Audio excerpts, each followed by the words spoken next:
হ্যাঁ, একদম ঠিকই দেখেছো। ডিপ্লোমা করলেই ক্যারিয়ার শেষ। যদি এ ৪ টে জিনিস তোমার সাথে ঘটে যায়।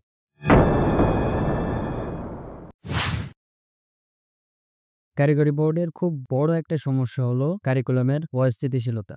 কখনো প্রবিধান বদলে যাচ্ছে, কখনো বই বদলে যাচ্ছে, পরীক্ষার নির্ধারিত সময়ে হচ্ছে না, কখনো ৪ মাসে হচ্ছে, কখনো ৬ মাসে হচ্ছে, আবার কখনো ৮ মাসও লেগে যাচ্ছে। মন চাইলেই পরীক্ষা পেছানো হচ্ছে। এই কারণে স্টুডেন্টদের যে পড়াশোনার শৃঙ্খলাটা থাকা উচিত ছিল, সেটা নষ্ট হয়ে যায়।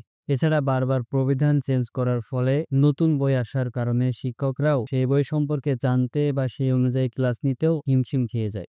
তাছাড়া আবার বই প্রকাশনীগুলোও যেন গায়ে বাতাস লাগিয়ে চলে। বই বের হতে হতে ৬ মাসের মধ্যে ২ মাস চলে যায়। আর বইয়ের মধ্যে যা লেখা থাকে মনে হয় যেন কোনো ইংরেজি বই গুগল ট্রান্সলেটর দিয়ে ট্রান্সলেট করে কপি পেস্ট করা হয়েছে। বইগুলোতে না আছে ভাবমূর্তি, না আছে বোঝার মতো গঠন। কোনো একটা বিষয়ে পড়তে গেলে মাথার এক হাত উপর দিয়ে যায়। এছাড়া বইয়ের মধ্যে গাদা গাদা বাংলিশে লেখা থাকে, যা বুঝতে বুঝতেই সময় পার হয়ে যায়।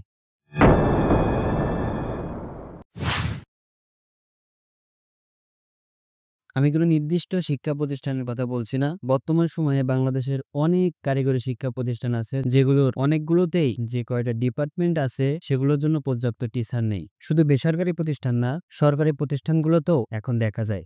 আর টিচার থাকলেও এমন কাউকে রাখা হয় যিনি হয়তো সেই জায়গার যোগ্যই নয়। কম বেতনে তো আর ভালো টিচার পাওয়া যায় না। তুমি খোঁজ নিলে হয়তো দেখতে পাবে অনেক প্রতিষ্ঠানে শিক্ষকদের বেতন ১২ থেকে ১৫,০০০ টাকার মধ্যে। অনেকে আবার গেস্ট টিচার হিসেবে আছেন, যাদের বেতন মাত্র ৮ থেকে ৯,০০০ টাকা। তারা ৬ মাস কিংবা ১ বছর পরেই চলে যান। আবার নতুন কেউ আসে, সেও চলে যায়। আবার একজন আসে, আবার চলে যায়।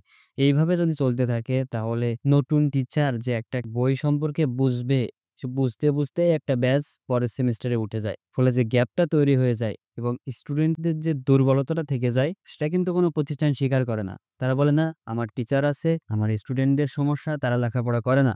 তো তাদের দোষ দিয়ে লাভ নেই। এছাড়া একটা জিনিস খুব বেশি পরিমাণে দেখা যায়, যেটা একটু আগে বললাম, যে অদক্ষ শিক্ষক। একটা শিক্ষক অদক্ষ হলে তার কাছ থেকে কি আশা করা যায়? এটা অবশ্যই শিক্ষা প্রতিষ্ঠানের দোষ। তারা যদি কম বেতনে শিক্ষক না রেখে একটা মিনিমাম ভালো বেতনে শিক্ষক পার্মানেন্টলি রাখতো, তাহলে তার কাছ থেকে হয়তো ভালো কিছু আশা করা যেত, বা তার কিছুটা অন্তত ওই বই সম্পর্কে জ্ঞান থাকতো।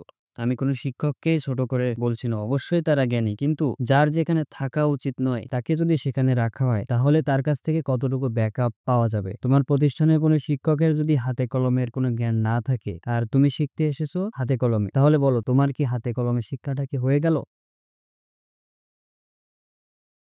শোনো ভাই, প্রত্যেকটা প্রতিষ্ঠানই ব্যবসা প্রতিষ্ঠান। তারা শুধু চায় এক ঝুড়ি টাকা নিয়ে তুমি তাদের প্রতিষ্ঠানে ভর্তি হও, মাসের পর মাস ফি দিয়ে যাও। তোমার পড়াশোনা, তোমার ভবিষ্যৎ, তা নিয়ে তাদের অত মাথা ব্যথা নেই।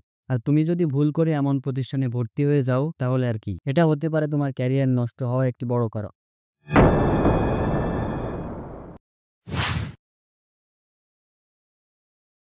হ্যাঁ, ভুল ডিপার্টমেন্ট চয়েস তোমার ক্যারিয়ার ধ্বংসের জন্য যথেষ্ট হতে পারে। তুমি না জেনে না বুঝে কোনো বড় ভাই বা পাড়ার কাকুর কথায় লাফিয়ে লাফিয়ে একটা ডিপার্টমেন্টে ভর্তি হলে, কিছুদিন পরে তোমার ওই ডিপার্টমেন্টের টপিকটা আর ভালো লাগলো না। তখন কি করবে?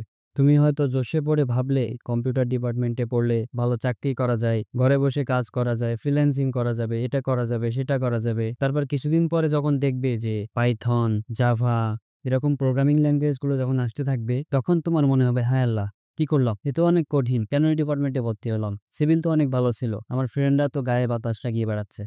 আবার যখন জোশে পড়ে সিভিলে ভর্তি হলে, তখন মনে হলো এর নামটা যতটা শুনতে ভালো লাগে, আসলে তো এমন না, এ তো সব রাজমিস্ত্রির কাজ। আবার ফ্রেন্ডরাও রাজমিস্ত্রি বলে ডাকে। কেন ভর্তি হলাম? ইলেকট্রিক্যালে ভর্তি হবে, ওই একই রকম কারেন্ট মিস্ত্রি বলে ডাকবে। মেকানিক্যালে গেলে গাড়ির মিস্ত্রি বলে ডাকবে।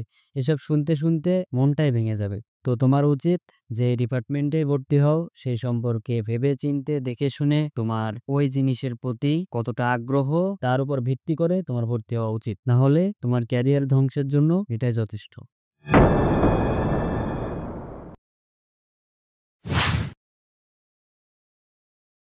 আর সবচেয়ে বড় কারণ কি জানো? সবচেয়ে বড় কারণ হলো তুমি নিজে।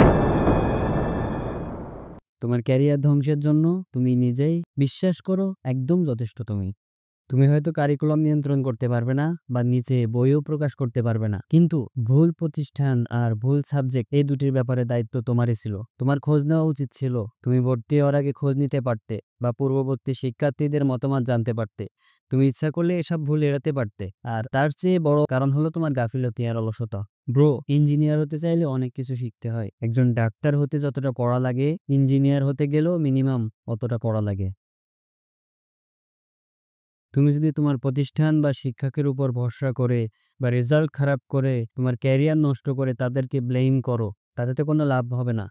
না কোনো শিক্ষকের ক্ষতি হবে, না কোনো প্রতিষ্ঠানের ক্ষতি হবে। ক্ষতি তো তোমারই হবে। তোমার ক্যারিয়ার শেষ। তুমি যদি তখন বলো, "ওই টিচারের কথা বুঝতাম না" বা "ওই ম্যাডাম অনেক সুন্দরী ছিল, তার দিকে হাঁ করে তাকিয়ে থাকতাম। যা বলতো গপ, গপ করে গিলেছি আর হজম করে ফেলেছি, কিছু আর মনে নেই।" এরকম যদি হয় তাহলে তোমার ক্যারিয়ারের তো ১২টা বাজবেই। তুমি শিক্ষক বা প্রতিষ্ঠানের যতই ব্লেম করো, এতে তোমার ক্যারিয়ার কখনো ঠিক হবে না। আরে ব্রো, তুমি ইঞ্জিনিয়ারিং পড়তে এসেছো, তোমার যদি কাদা কাদা প্রজেক্ট না থাকে, যদি তোমার হাতে কলমে জ্ঞানটাই না থাকে, তাহলে তুমি কিসের ইঞ্জিনিয়ার? তোমার প্রতিষ্ঠান তোমাকে সার্টিফিকেট দেবে, তোমার শিক্ষক তোমাকে দেখিয়ে দেবে তুমি এই রাস্তা দিয়ে চলো, পুরো রাস্তাটাই তো তোমাকেই চলতে হবে, তাই না?